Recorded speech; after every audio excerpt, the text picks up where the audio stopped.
Did you just use like a stereotype?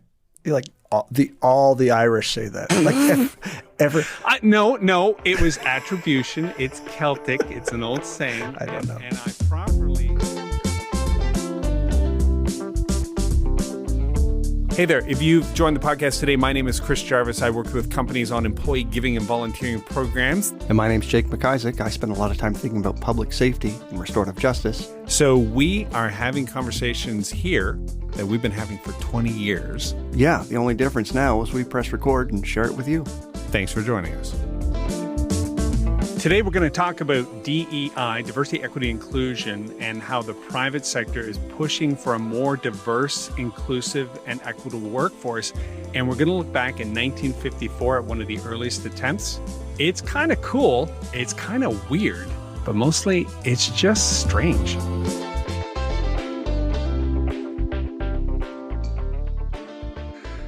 Okay. I don't know how to get into it without our normal intro, Jake. A couple months ago, you sent me a video. I had occasion to find a longer version and watch it. Do you remember the video?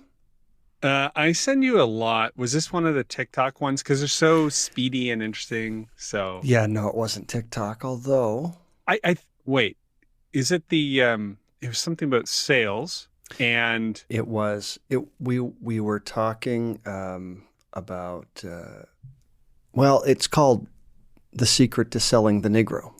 Do you remember that? Yeah.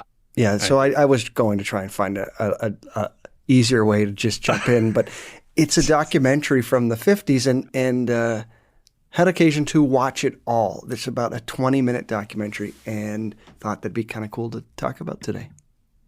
Oh, okay. Well, let's dive right into the deep end.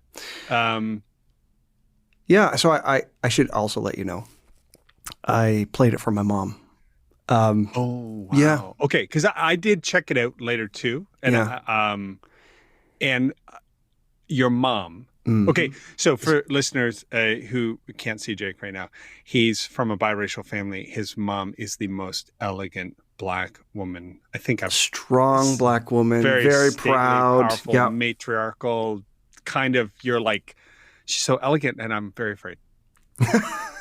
Well, we can unpack that fragility and whatever that is. Yeah, that's right. Threatened by strong Black women, but no. It was an interesting conversation. We can get into that too because it had some personal overtones. But I found it fascinating. So let's just jump in. Okay. Want to play a clip to set it up? Yeah. Okay. Hello, I'm Bob Trout. I've got a story here that I think is big, really big, because it's bound to have a terrific impact on business. I'm talking about a new market, a big new market, millions upon millions of new prospects with $15 billion to spend. That's right, I said $15 billion. That's a lot of money, isn't it? The surprising thing is that it's a fresh market, still full of opportunities. It grew up so fast, got so big in a hurry, that few of us realize its scope. Now, these days, nobody's likely to pass up chances to sell. And yet right here in our own front yard, there's a neglected market. There's money waiting to be spent. To get the story of this market, to be able to tell you the secret of selling the Negro, we did a lot of digging. We talked to leading businessmen, to customers, and to salesmen. We went to Washington, D.C. We set up cameras and other key points around the nation. And out of this all, there emerged a story, the story of a new market. Okay, well, so far this feels like a typical pitch I might hear at a conference or lately in my line of work with corporate social responsibility and corporate responsibility is the market, that the shared value folks coming, Michael Porter from and Mark Kramer from EFG and then Michael Porter from Harvard.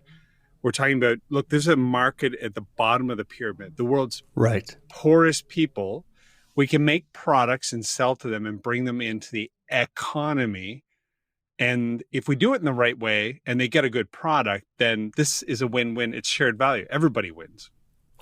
Yeah. So for me, I just start reflecting on that clip.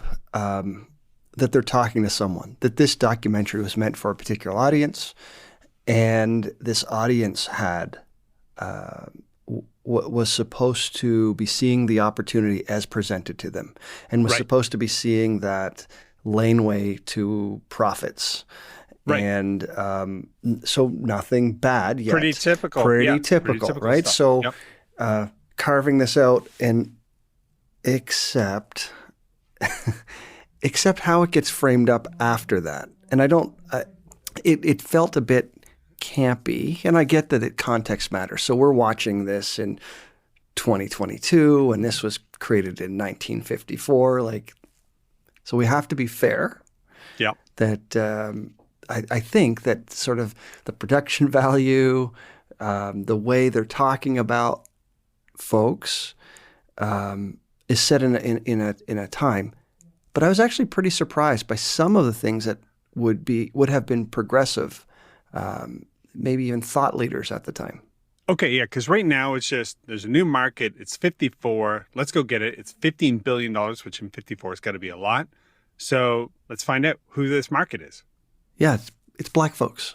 And there's a moment in this documentary that becomes really instructional. So instead of it just being educational, hey, there's this opportunity, takes a sideways turn in about 15, 18 minutes in, when it says, so here's the secret. Here's how you sell to them. Okay. Can we play another clip to set it up? Set it up. Okay. Yes, this is the market we're talking about, the new Negro family. Their name is Wells or Wilson, Smith or Brown or Alexander or Breen. They live in Chicago, in Atlanta or New York, in Detroit, St. Louis, Los Angeles, any one of 1,000 cities and towns. All over the country, families such as this are enjoying new prosperity. They have new interests, new standards of living, a buying power they've never enjoyed before. They're good prospects for practically all types of goods and services. All too often, though, they're overlooked prospects. Why? Because of some good, valid reason? No. They're overlooked because of mistaken ideas, because of out-of-date ideas about how the Negro lives and how he buys. The truth of the matter is that the Negro lives pretty much the same as other folks. So, what do you think so far? Well, I'm thinking new market, interesting time in history to see, and I have looked ahead here now, an interesting time to see so many of the Black community moving to metropolitan areas with wealth and representing $15 billion of purchasing power. And the thing that they know, that capitalism, the system knows, is that those stereotypes are going to keep us from making money. Therefore, if profit is at risk because of our stereotypes or quote unquote old-fashioned ideas, read here, implicit unconscious bias or over bias and racism, if those are the things keeping us from profit, everybody better get in line. Which is interesting because I don't know, and for everybody, this video is produced by Ebony, and the idea is this is a big market. You should be marketing to them, sell ads in our magazine because the Black market reads our magazine. What's interesting to me is the thing that I might notice is, all right, that is progressive. They're naming it. They're saying, look, there's some old-fashioned ideas. We can maybe play a clip or two of what they mean by that, but they're going at it. The thing that I know is because there's profit involved. They use two phrases that I think when we're doing our work around EDI work or getting people to engage in community in ways that would stretch them, we often will draw the comparison. The two phrases they said were out of date and old fashioned.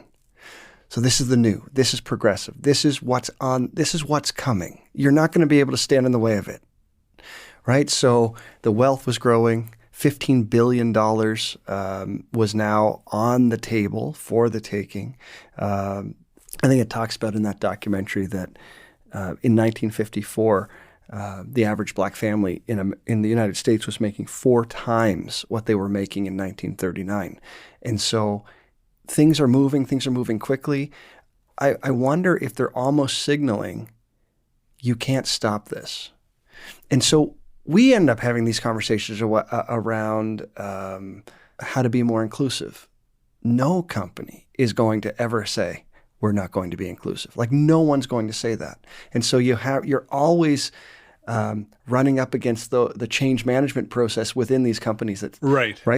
What do you do with a dinosaur that just crosses their arms and say, I'm not moving. No, this was a perfectly great company when I started. Yeah.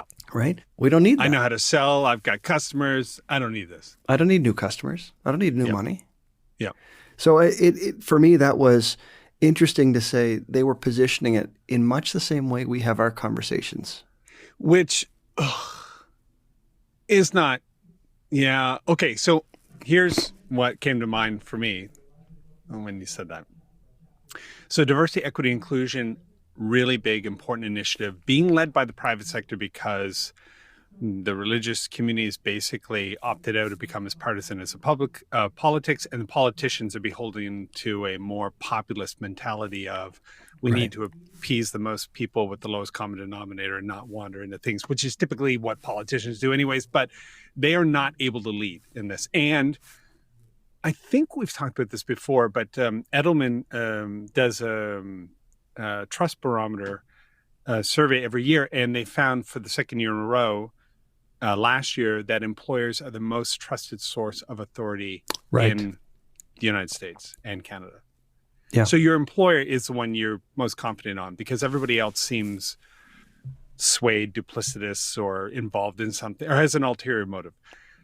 But we're quite willing to excuse the well-known ulterior motive in business leading in it's profitable. Money. But yeah. And listen, I'm glad that when companies have more DEI emphasis, they make more money because there's the reward in the incentive and we know how this works. But seeing this from 1954, now it feels weirdly blatant. And we'll get to that a little bit more. So how is that different than some of the conversations we have about gender? Yep. We need to have more women involved in buying these products. Women have all this extra money. Yep. What about lots of other more diversity communities on the board at the C-suite? We need more color tones, and or every summer there's rainbows everywhere for a month, and they're on the shopping bags, and they're in and it's not bad, but do we think that folks are not having this kind of blatant conversation? How do we get access to that money? Yeah. How do we sell to them? Why do they buy? So the three questions they asked in this documentary: what do they buy? Why do they buy? How do we sell to them? Have we actually moved in our conversation, or have we just moved to different groups? Different angles. Yeah. Same questions, same motives. Yeah, because now we need them to be on the inside working at our stores or in our company. But the whole thing is so we can sell, because the market is the woke group that won't buy from us if we're not that way. But that's what wasn't. I mean, we're going layers down the rabbit hole in this one. But I think, isn't that the point that Ebony was trying to do in selling space in their magazine? Mm-hmm. Yeah. It says, where did the African American community at the time go for their direction? They come to Ebony. Why? Because they like to see themselves in their magazines. Yeah. So there is this space that someone can see themselves. I'm reflected here. They get me. They get the cultural piece. Well, we've just replicated that by having tokenism in some spaces. Is it the same though? Like, okay, so tokenism is, for those listening, Jake, do you want to explain it better than I could? Well, I think it comes from an attempt sometimes to, and so let me be fair that I think it can happen inadvertently, and it can happen with the right motive. So exactly. I don't think you need to be a bad actor or have malicious intent to wake up one day and go, oh, in my quest to be more diverse and to have a more inclusive, I think I got one of these and one of these and one of these. And then you have to kind of check yourself to say, what are we doing? Yeah. So it sometimes comes from a desire. I think that's a pretty good place, but you don't want it just to be your one black friend, one gay friend, or employee, or so it becomes a token. And there's some good frameworks and tools out there, because I think there are probably a few people who are just whatever, check the box. I don't really care about this and I don't believe in it. Yeah, absolutely. There's a bunch of people like that. But I think more of the people making decisions are probably at this moment and thinking, isn't this the right thing to do? This is the right thing to do. And it is the right thing to do. So there are organizations like, I think it's Diversity Labs. They have something called the Mansfield Rule. They work with law firms across the United States. And there's basic criteria for them to not become a performative ally, which means we say a lot of cool things, maybe make a donation, but we're not doing the hard work of changing our own bias. And then there are other companies who want to do and this is most of them, they're like, I don't care, let's be diverse, but how do we not fall into tokenism? And I think there's a lot of apprehension about it. So people are kind of all over the place. So they're like, we want to step into DEI, but we don't want to look like we're doing it wrong. Right. Yeah. So it's very complicated. But it's easy to look back 60 years at this video. That's it. And it's like a mirror that you can look at and go, now you can maybe see a little clearer by the compare and contrast here. So, but there's also this constant tension that we're wrestling with, the difference being altruistic and admitting that there are profits. Like they start out with, in the blatant ways, when we do go back and look at it, they start out just laying it right out. Hey folks, there's $15 billion on the table. Yes. And so there, one line that was in that clip that we said, or that we played, said, they're enjoying prosperity that they've never had. And I heard that because I don't think anyone told them that. They've recognized that the system's changed. The system has been had been oppressing folks. And yet, so now not only was there $15 billion up for grabs, but there's $15 billion in the hands of folks who have recently been allowed to spend it in different ways. So the ways to spend it were opening up. They're now allowed to shop in less segregated spaces, to go into it was interesting that, well, the cities that are named at another point, we're not going to play all the clips, but the cities that are named that are seeing this massive growth are the ones you might expect, right? So they are places like Houston, Atlanta. What did they say? Grew by 45%. Chicago, in like just over a 4-year period, grew by 81%. Philadelphia, 50%. And San Francisco, in terms of Black representation. And that has kind of persisted, that migration from the fields to the urban area, from rural to urban. Right. And then the jobs that are available because of the rebuilding after the war. So this all kind of makes sense. And you're right, the system kind of was working for a lot of the Black community at this time. I don't know if I'd go that far. The system wanted to know how to get it back. Yeah, I don't know how I'd go. I don't know how I'd be as charitable as you have been. But well, on a relative scale of how well systems work, yeah, I get it. Yeah. Well, I mean, equitable. It's 1954. We know that it's, because we're looking all the way back, we can see civil rights struggles through the 60s. We're looking back through that lens. These folks didn't know that was coming yet. So that's true. So they're incrementally moving it along to say we need to make some space, not equals. Yeah. The language throughout the documentary still dehumanizing, still othering. It is very clear that the audience is not African American because they are right under our noses. Right. That it is tailored to the white businessman. Absolutely. And you know what's interesting? Power Jake, brokers.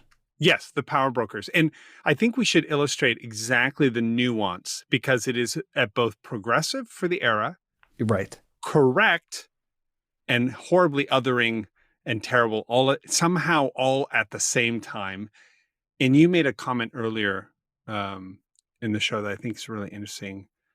Are we doing the same thing now? with all our good efforts around DEI, we understand it's driven by profit. I don't think that's a bad thing because it's a built-in incentive. It's the only incentive for the private sector, and we should take advantage of that. But there is a little bit of pushback from folks who are like, how woke do we need to be? How inclusive? Oh my gosh, let's just get on with it. Why?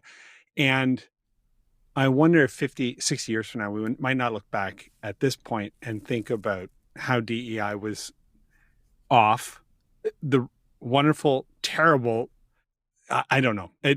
Maybe I'm not saying anything here at all, and we can just cut this out later. But I do think, No, Jake, I think we had a makes couple of examples to talk about. It might clarify things a bit.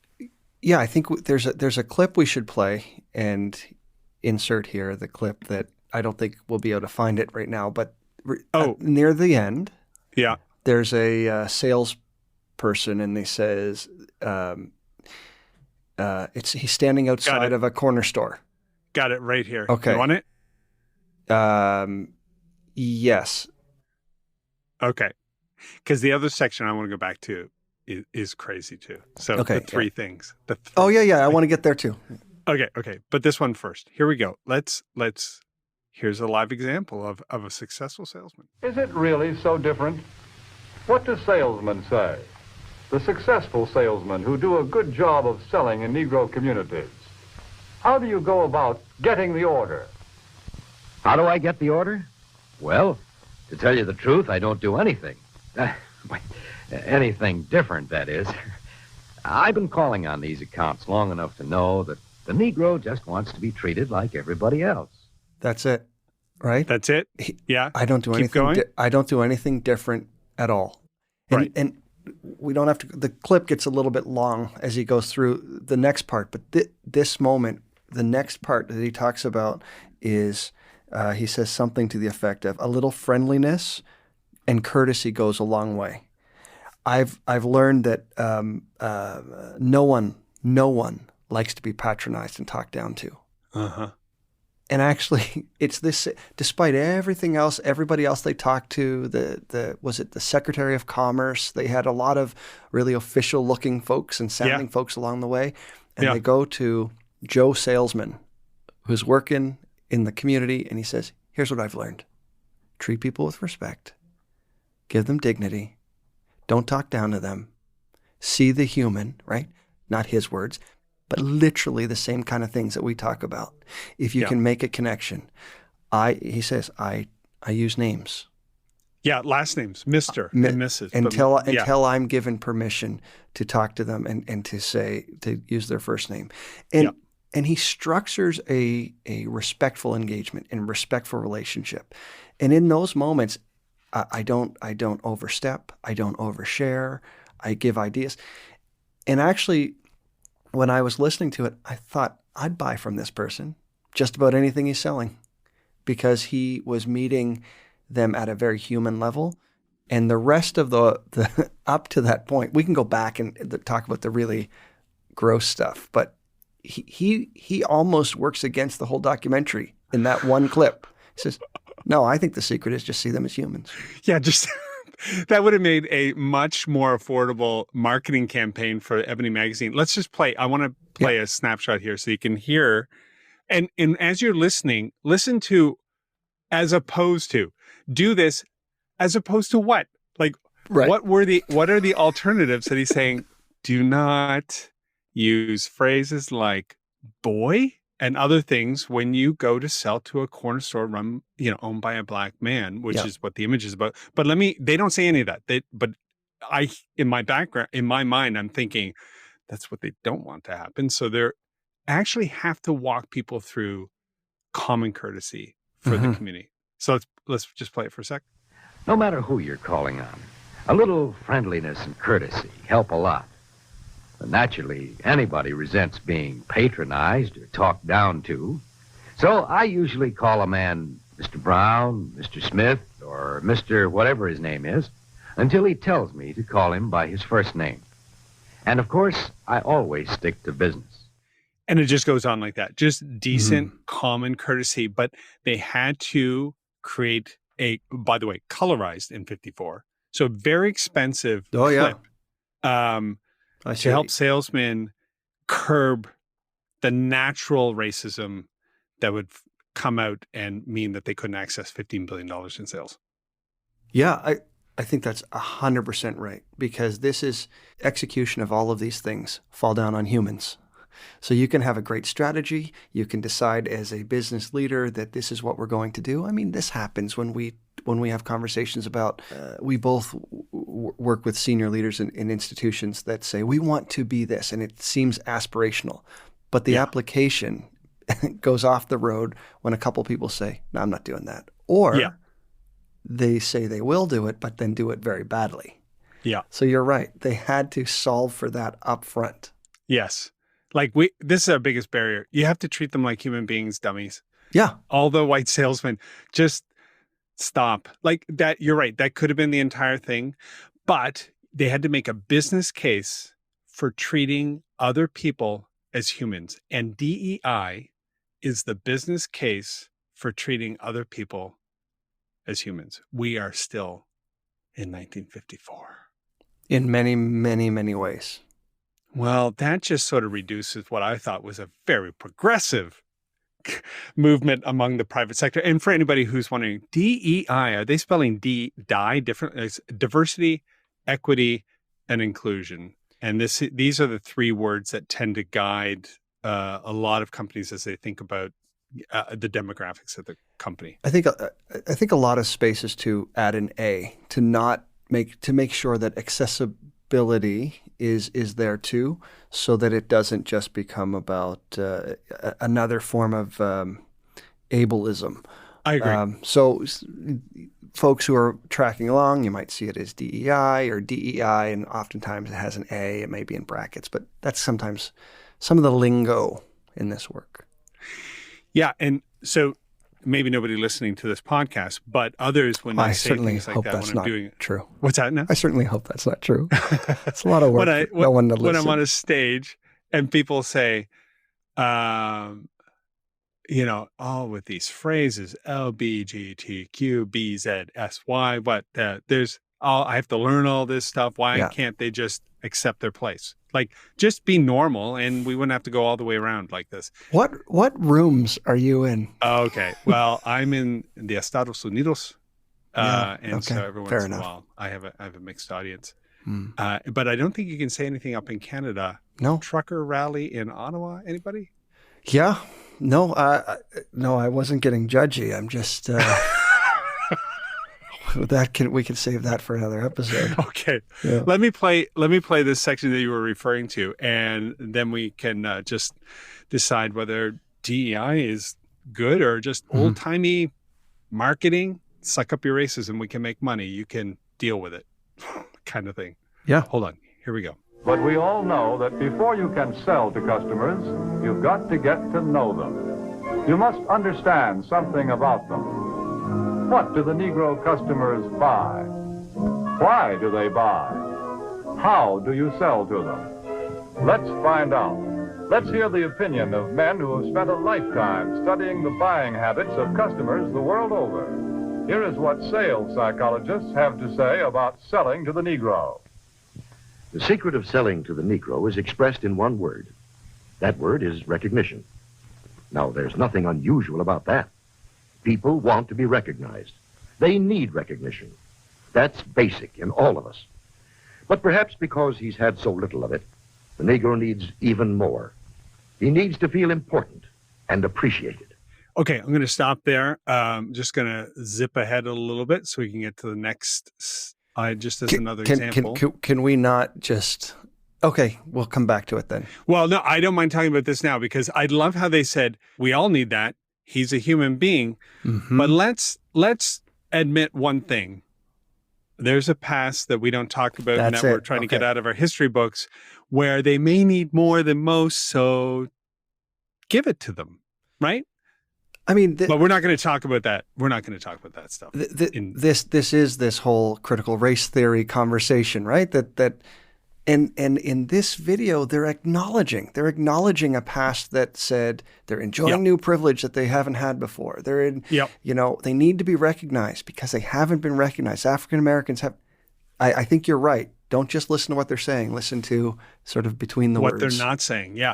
And I think if Fox News was going to do a thing on Black history, it would sound a lot like this. Yeah. Here's a community that really, is coming up, and they have an opportunity, more money, and maybe they need a little recognition because that's not been a part. So just go ahead, give it, and just gloss over all of the. Okay, so here we go. Second part. This need is a very real and important one. It shows up even in many of the Negro's shopping habits. Anyone who sells or wants to sell to the Negro customer should know about some of these habits. 3 habits in particular play a big part in every sales transaction. To begin with, most Negroes buy by brand. They ask for products by name. They're quick to turn down off-brands. Do you wonder why? Well, listen to what this customer is thinking. That last hat I bought just didn't hold up at all. You see, for a long time, the Negro has been sold a lot of shoddy, second-class merchandise. So now he asks for name brands in order to make sure he gets his money's worth.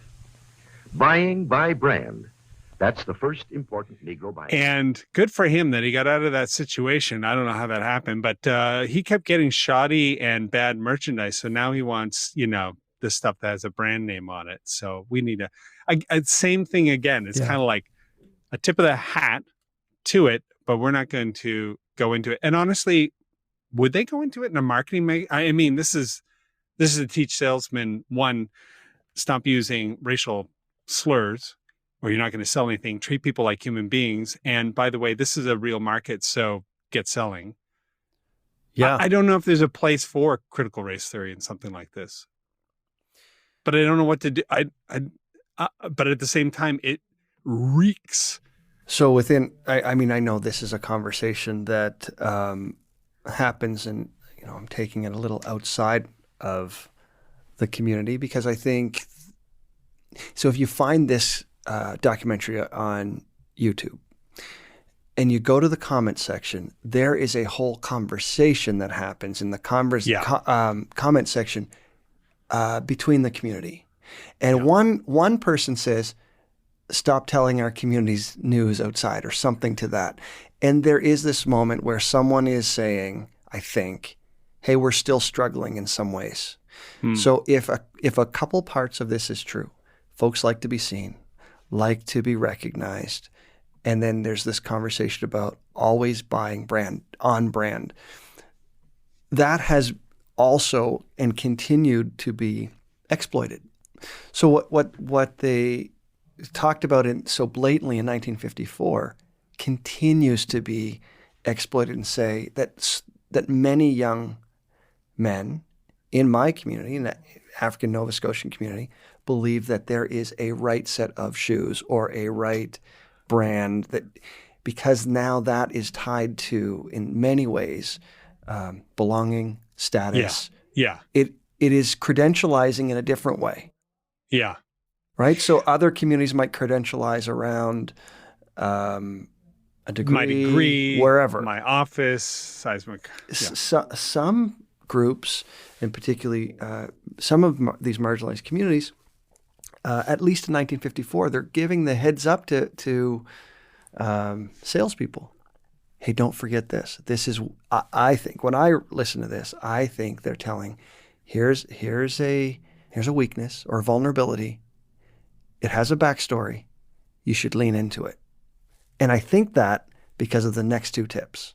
The Negro buys good quality merchandise. Symbols of quality and prestige are very important to the Negro customer. This woman, for example, is buying fine crystalware. But she is also buying the admiration and approval of her friends and relatives. Listen to her thoughts. My, isn't it beautiful? I can hardly wait to show it to Sally and Joan. It's a well-known fact that many Negro customers are influenced by the opinions of others. What their friends may think of a certain item often decides whether or not the sale is made. So remember, the Negro buys quality merchandise. That's the second important point. Yeah, I don't even know what to say to that. Like, I think it's probably true for everybody, and I think they make that point. But at the same time, there's sort of a subtext that I heard. It doesn't feel very sub, actually. Newly wealthy Black community members need status. They'll get it through stuff. Sell them expensive stuff so they can prove they belong in this new economic class. Yep. Weirdly, that continues to play out in the church community. And that's not just a Black thing, but this kind of, the more opulence, the more... So it is a weirdly human thing, but it's a strange thing to hang right on the Black community. How do you hear that? Like you were just talking about status symbols and the kind of clothes, and one of the comments below is Under Armour rode this video all the way to the bank, kind of thing. In the comment section. Yeah. I did get lost in the comment section there. That's a whole nother episode in itself. There's tons of stuff there. People are reacting for to it, against it. Yeah. Indifferent, white, so otherwise, Black. I hear those 3 tips as deeply interconnected and not just 3 separate tips. So I think the third one, we won't play it, but the third one is don't go to sell something and then at the last minute switch. And then there's a guy who says, you like this pen? You know what? This one will do. And he gives it to him and it doesn't write. And he's like, this community has gotten short shrift. That's as close as they ever say, we enslave them. It's the short shrift where we, the whites, have been constantly the bait and switch. You want this? Take this instead. And they're just saying, if you want repeat customers, because there's a lot of money here, don't stop doing that. This is sort of a correctional video to the natural sales patterns of white America to Black America. I think that's right. But they use a really important, again, a human word there. And they say they resent being told what to buy. Yeah. So they resent being told not this, you should have this. For all of the other reasons, because it attaches to status and because of the quality. So I think that all 3 are deeply connected and then paint a much more problematic picture than, really you should give people agency to buy whatever they want to buy. That's just a good, and you probably shouldn't try to do a bait and switch, or you could help get to know them. What do they need? Like, this is not actually a sales call. This is, don't do this, you'll lose a sale. They will make their own sale based on, they're going to come in, they're going to ask for it by name. They're going to ask for it by name because they need it to make status. Yeah. They need it to show up. Yeah. And don't mess up the sale. They're selling to themselves. Don't get in the way of the sale by offering something else. They will resent it. Yeah. So I see those 3 tips as insightful, but not how to make a sale, how to not mess one up. That's equally problematic. That kind of fits the gist of, please call people by their proper names. Please be curious. Please, actually, all the practical tips in here are, please be decent to Black people. That's all they are. Like, and to your point, and here's how not to mess up the sale. 3 tips to not screw up the sale by being a racist. So we do a lot of volunteering with sort of out-group volunteering, really stretching people to see other humans that they wouldn't ordinarily connect with in their day-to-day lives. To cross paths with them. And out-group is like homelessness versus in-group, which is people at your Lions Club. You're all there and you volunteer to help each other, but you're all part of the same group and the same power structures. I don't know. I think you probably hear this too. What should I say? Yeah. Tell me what's it going to be like? Am I going to be safe? So when going to a community kitchen or a soup kitchen, or anything urban like that, And people are asking these kind of questions, and really, some of these lessons are. So what should I say? Hi. Just tell them your name. You could start with. Like, hey, how you doing? Like, there's this demystifying moment when we show up and say, if you treat people like humans, the rest will fall in place. I can't tell you everything, and I can't tell you exactly how the night or the event's going to go. Right. But I can tell you if you start it this way, it goes better than if you don't. Yeah. This video is so interesting because it is basically trying to help people not lose a new market that's coming their way. And bury it. And I mean, they've got tons of data on the size of the market, who's moving where, that just to prove, because obviously people are going to watch it and think, nope. Right. Where's all this coming from? What are you talking about? I've never had to worry. I've never had to think. I'm 80 years old, and not once have I had to worry about selling to a Black person in my store. Why would I start now? Blah, blah, blah, blah. That's really what they're combating. You're right. It's sort of like here's what not to do, because you'll mess everything up, versus, and the only point they make in all of this is treat people like human beings. Yeah, I mean, or like they're white. And they go, well, there you go. Right? It's not that, is it? It's not treat them like they're white. It's not, but I do think it's treat them like you want to be treated. And so, yes. I think that is, they start to even do some myth busting halfway through, or, just before halfway mark. We know what you've heard. We know you've heard they don't pay your bills. Actually, let's point to this. And then they go through and they have the stats or the information about, actually they're more likely to pay their rent, pay their bills. I know you don't want to rent to them because, or I know you think that they won't buy quality products. Actually, so they do name those. You're right. They do name those towards the end. Like here's what you're thinking, but it's not true. There's myth busting. They call that out. They call it out. So there are admirable points in this video that I think if we fast forward 60 years, we would think of ourselves in much the same way, I think, that the producers of this video was. And so what's the proof? The proof is that we look back and can say, wow, we've come a long way.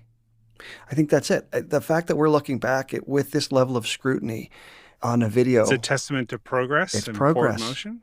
In some ways, and how much work is left, and how many, and what are the sticking points. I think we can dig in deeper sometime to say, why is this still coming up? Like, why are we still having to convince each other that to treat people like humans is actually better?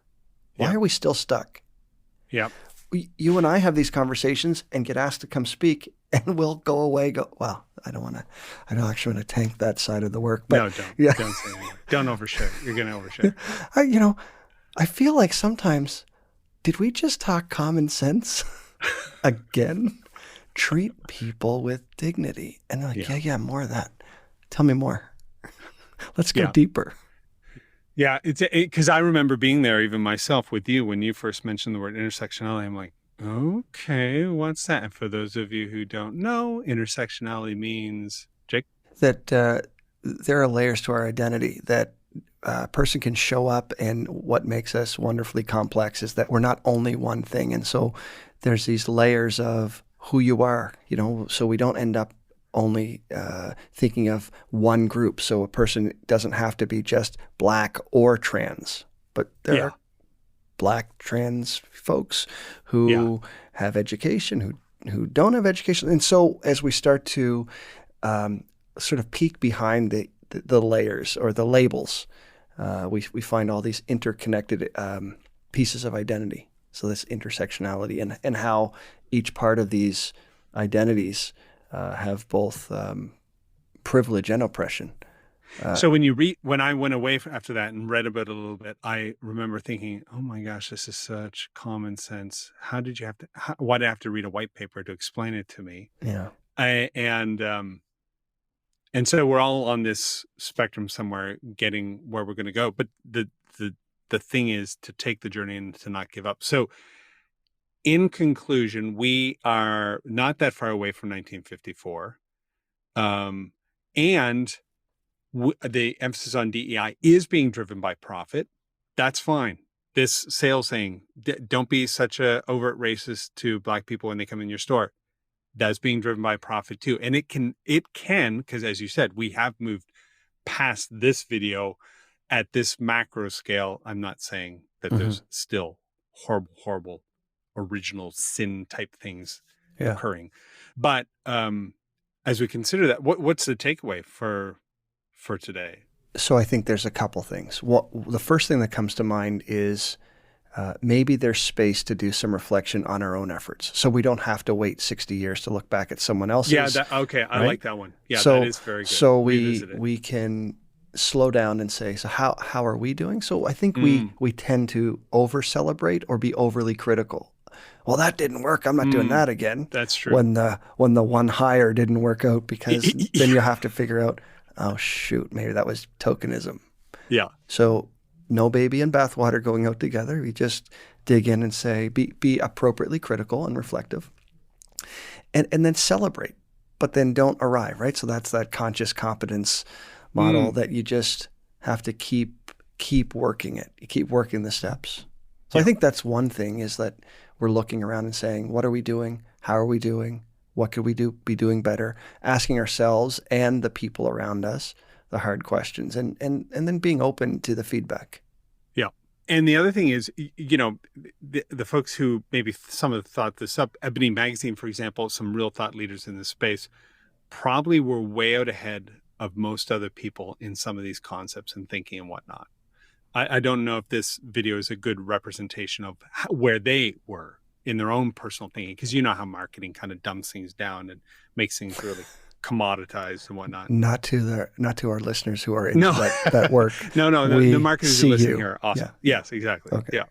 But having the space, who was the author who said, every book I write is a correction of the last one. And the idea was that you should never write a book 5 years later as an argument to why your thinking was exactly right 5 years previous, because it shouldn't be. Right. Right?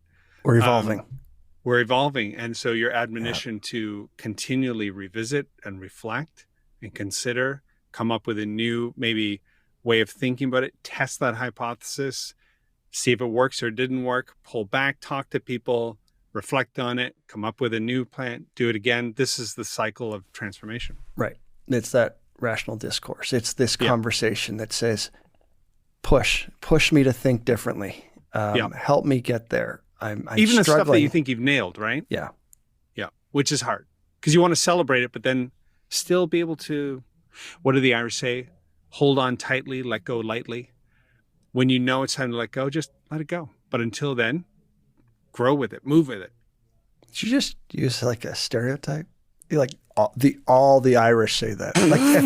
Like No, it was attribution. It's Celtic. It's an old saying. I don't know. And I properly did not claim that I came up with it like I do most of the time. Well, so long as I everyone knows. have a saying, hold on tightly, let go lightly. You're... I just came up with that. Yeah, fair enough. Okay, so some practical steps. We got to have some practical steps here. Let's land the plane here. One practical step is, I think folks should constantly be looking for resources. One of the things that we do is we keep our learning. So, you don't arrive. We send each other videos. So we are constantly trying to push each other in these conversations. You don't need to have a podcast to do that. Sort of expand your community. Who's going to do that? So when you're talking about these, the rational discourse, you have to be talking to someone or some other people. So get into some of those conversations that will stretch you, and start sharing things. Get involved in activities or in groups that are stretching you to do new things, new experiences, volunteering with different groups of folks that you wouldn't ordinarily come in contact things that with. Can Get challenge to know your norms and the way you see the world. Yeah, that's good. I think those are. And lastly, I would say, like, subscribe, and share. Oh, that's a good last one. That is a good last one. Yeah. If I can add one more, like everything else, I want to get DEI right. It feels like there's a destination, but that's a mirage. Because in my lifetime, human beings will not evolve out of their othering, us and them, suspicion, distrust of people who don't look like us and aren't in our in-group. We just won't evolve hundreds of thousands a year in a lifetime or 2 lifetimes or 3 lifetimes. So the thing I have to keep reminding myself is, no matter how far we move the needle in our own lives, with our own families, at work, or in society, it isn't enough. It won't be where we need to be 100,000 years from now, because we need that time to evolve. But it's movement, and it's critical. So we're a link in the chain towards a better future. But we can get really discouraged when we realize it's never going to be done.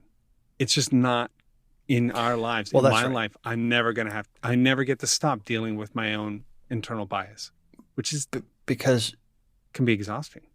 Because it's our brains that need to evolve. Yeah. Right. So yeah, it's our brains and our DNA that we pass on, and those slight incremental changes over time. So it's not attitudinal. It's not just a good idea. We actually know that physiologically you have to, like, your gray matter has to shift. Gray matter has time, to shift. Over generations. But I think what we're looking at is, even going back 60 years, we can see that it's moving. Yeah. So that's the point. hope. There is movement. You can see it. Yeah. And that needs to be enough. Is it enough right now? It is. Okay. Thanks for talking. Yeah, you too. All right. See you next week. See you, buddy. Bye.